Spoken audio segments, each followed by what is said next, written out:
So we need to learn how to compute the equation of the line of best fit, or the least squares line.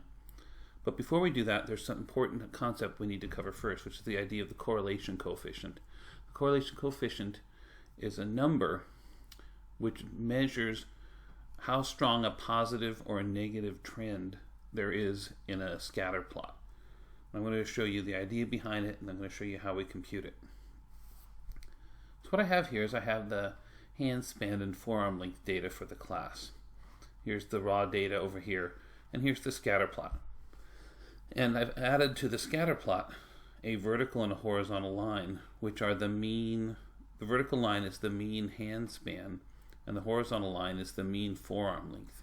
So right here at the point at the center where they cross, this is the ordered pair that's the mean hand span and the mean forearm length for the class.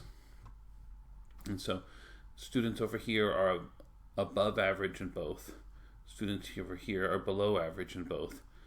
Students here have above average hand span but below average forearm length, and these are the reversed. Then what I've done is I've made two more columns where I've computed the z-score for each of these ordered pairs.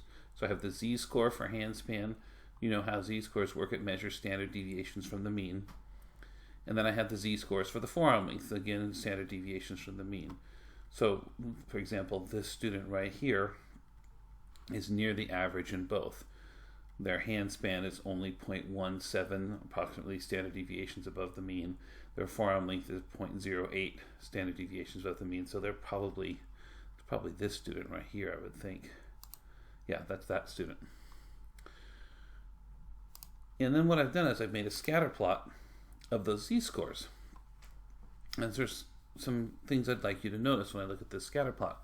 One is the scatter plot looks exactly the same. By rescaling and recentering my data, let me move this down just a little. There we go. By rescaling and recentering my data, I haven't changed the appearance of the scatter plot. I've just changed the scales on the axes, and these scales are now z-scores. Second, and importantly, now that I'm using z-scores rather than the raw data, this point, which was the mean of each data set, now is the origin. This point is 0, 0. And that's simply because, as we've discussed, when you take a set of data values and replace them with their z-scores, the mean of that new set is 0. So right now, this point is the mean of the z-scores for each set, which is 0, 0. So since these are the axes, and we can say here in quadrant 1, these are people whose z-score is positive on both. And here in quadrant 3, these are people whose z-scores are negative on both. And then likewise, quadrant 4 down here have a positive z-score for hand span, but a negative z-score for forearm length. In quadrant 2, they have a negative z-score for hand span and a positive z-score for forearm length. As we stated in class, we think that this, when we're describing this, remember we're supposed to describe direction and form and scatter. So I'd say this is a moderate upward trend, maybe vaguely linear. It's hard to say because it's not a strong association between the data points. We could say roughly linear. There's certainly no strong curve. Roughly linear, moderately strong to weak association, definitely a bit of an upward trend.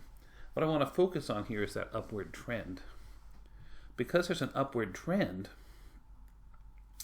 when I look at the z-scores, most of the points are in quadrant 1 or in quadrant 3 because of this upward trend in the data. There's not a lot, there's a few, but there's not a lot of points that are in quadrant 4 over here or quadrant 2.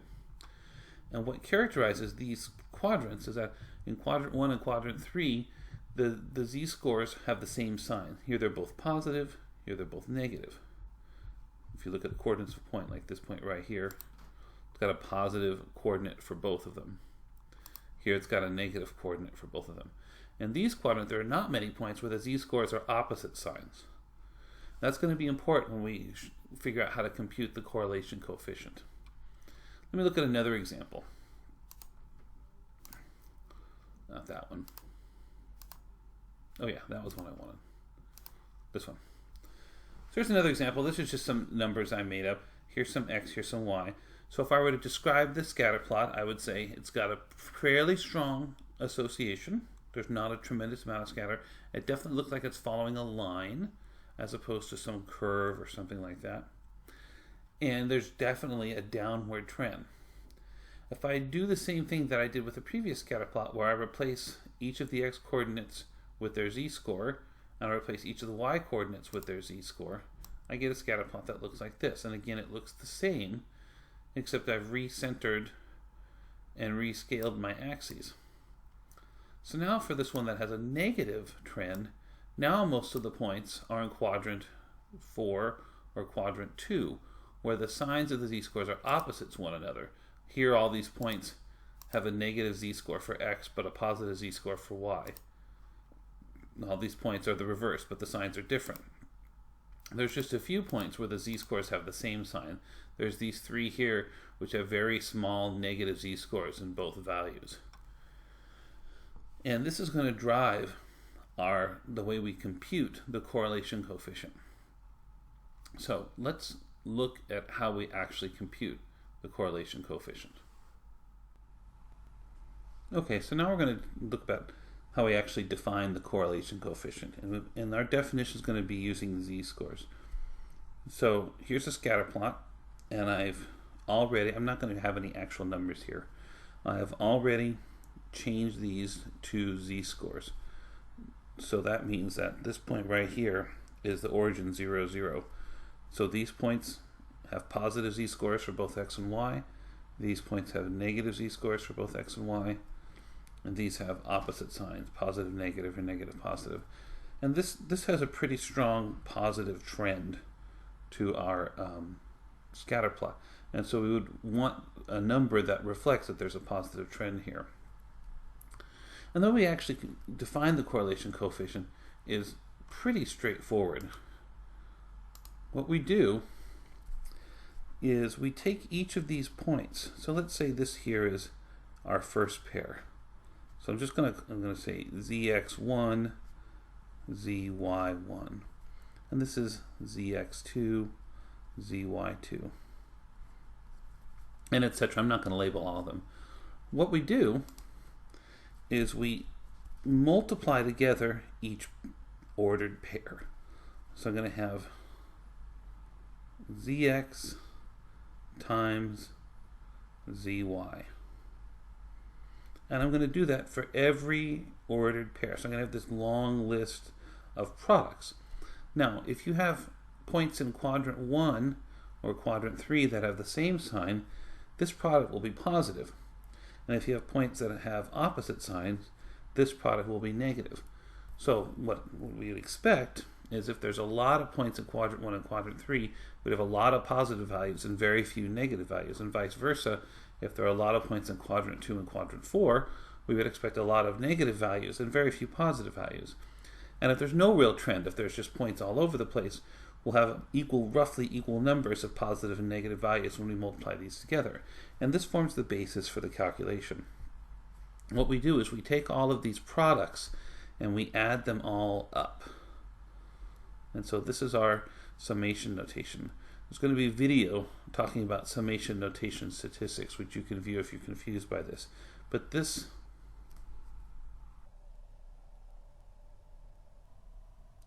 sum in statistics simply means do whatever's in the parentheses here, perform this sum for every value in the data set.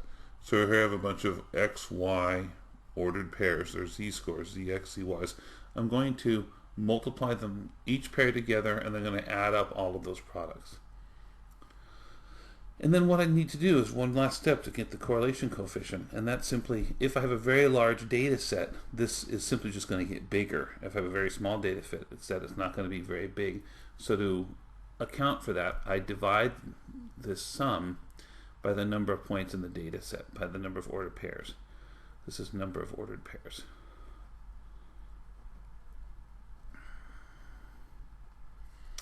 And this is the correlation coefficient. And the letter that always represents this is R.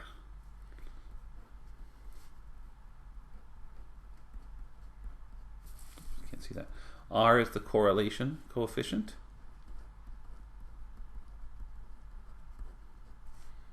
And for reasons that we will explain later, the value of r is always between -1 and +1. Okay. -1 represents perfect negative correlation.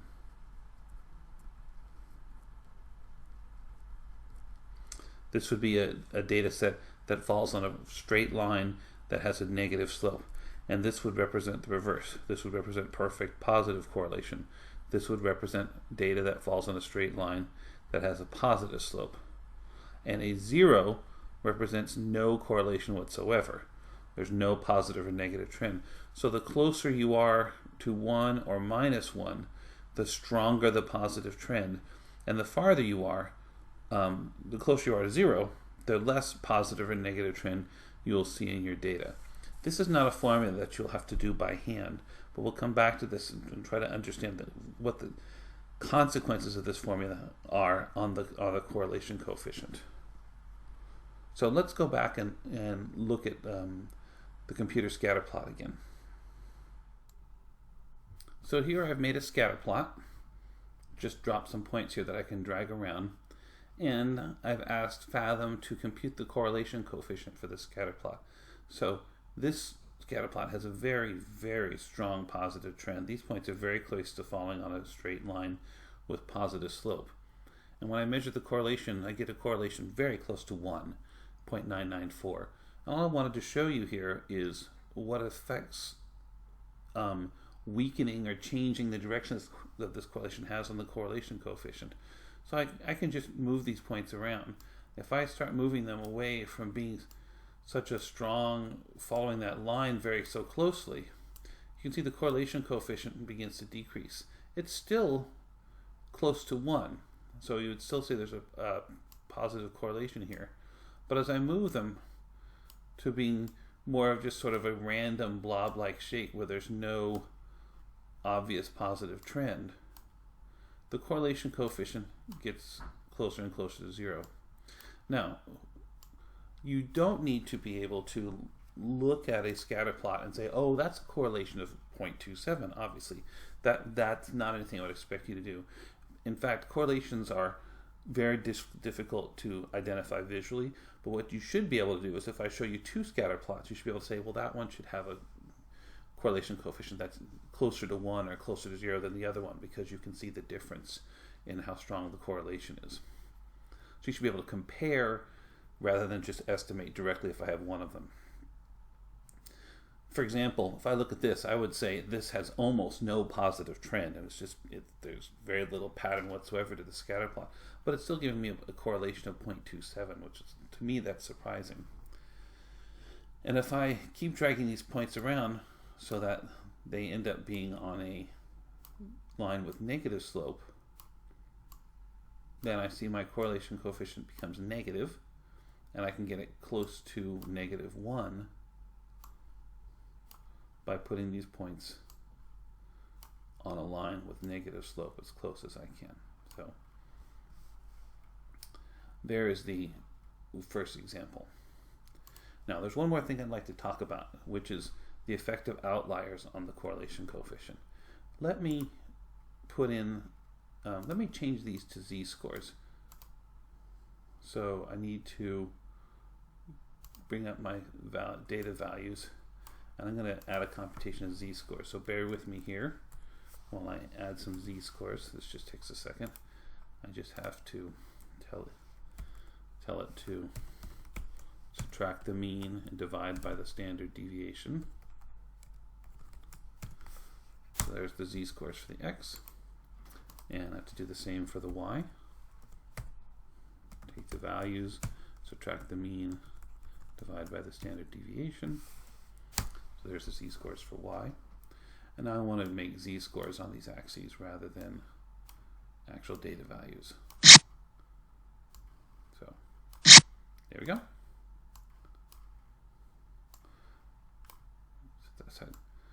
So here's the mean of x and the mean of y, which is 0, 0, because I have z-scores.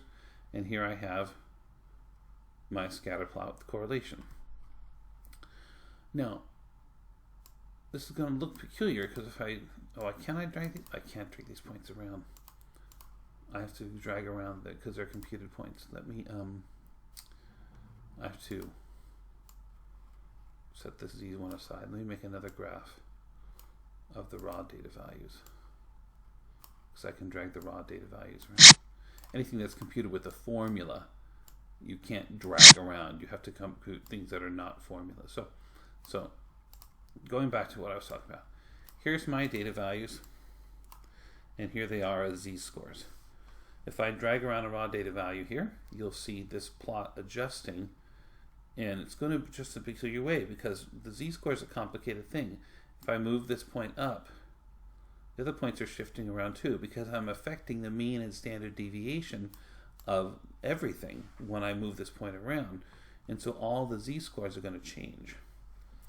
So if I put all these points in sort of a blob in the middle, like this, let's just sort of make something with a very low correlation because it'll be sort of in a blob. So here's a bunch of points just sort of in a blob. So there's a bunch of points in a blob. You can see the z-scores here. This is a magnified view of this. I've pushed these all very close together, but since this is measuring z-scores, this is rescaling it so that it shows the z-scores. There's a very little correlation here. The correlation is about -0.3.